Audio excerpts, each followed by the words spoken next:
মাঠে, এইখান থেকে বিকেলে আমরা যাব, দুপুর পর্যন্ত গলা চেপে আসি। দুপুরে আমরা এখানে আমাদের দলের বাইরেও যারা সমাজের বিভিন্ন শ্রেণী পেশার মানুষ, শিক্ষক, সাংবাদিক, বুদ্ধিজীবী, সুশীল ব্যক্তিবর্গ, যারা গণ্যমান্য ব্যক্তিবর্গ, ওনাদের নিয়ে একটা মত বিনিময় সভা।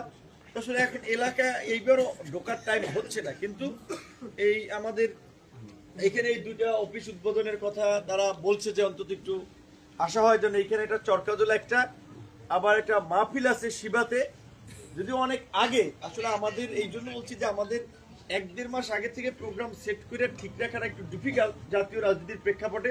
তো তারপরেও সুযোগ হয়েছে অন্তত শেষ দিকে ওনাদের সাথে একটু মোনাজাতে অন্তত অংশগ্রহণ করা, সেই জন্য মূলত আসছি। এখন চরবিশেষ পর্যন্ত হয়তো যাওয়া হবে না, এইখান থেকে আবার আপনার বিদায় নিতে হবে।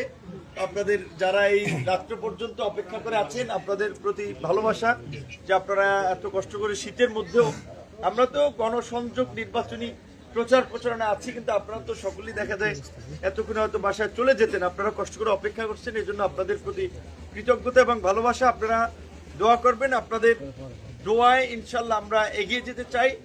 নিজের ঘরের মানুষ যদি নিজের মানুষের ভালো মন্দ না বুঝে তাদের জন্য দোয়া না করে, তাহলে তো দূরের মানুষ কেমনে কি করবে। ক্লোজার তথা চরবিশ্বাস চরকাজলের মানুষ অন্তত সেইভাবে অন্তত আমার পাশে থাকবে, এই দৃঢ় বিশ্বাসটুকু আছে। যে কারণেই এই দুইটা ইউনিয়ন বাদে আরো যে 17টা ইউনিয়ন, এইখানে আমাদের একটু ঘুরতে হচ্ছে। তবে এখানে তো প্রতিনিয়ত আসা হয়, এখানে আসা লাগবেই। আসসালামু আলাইকুম।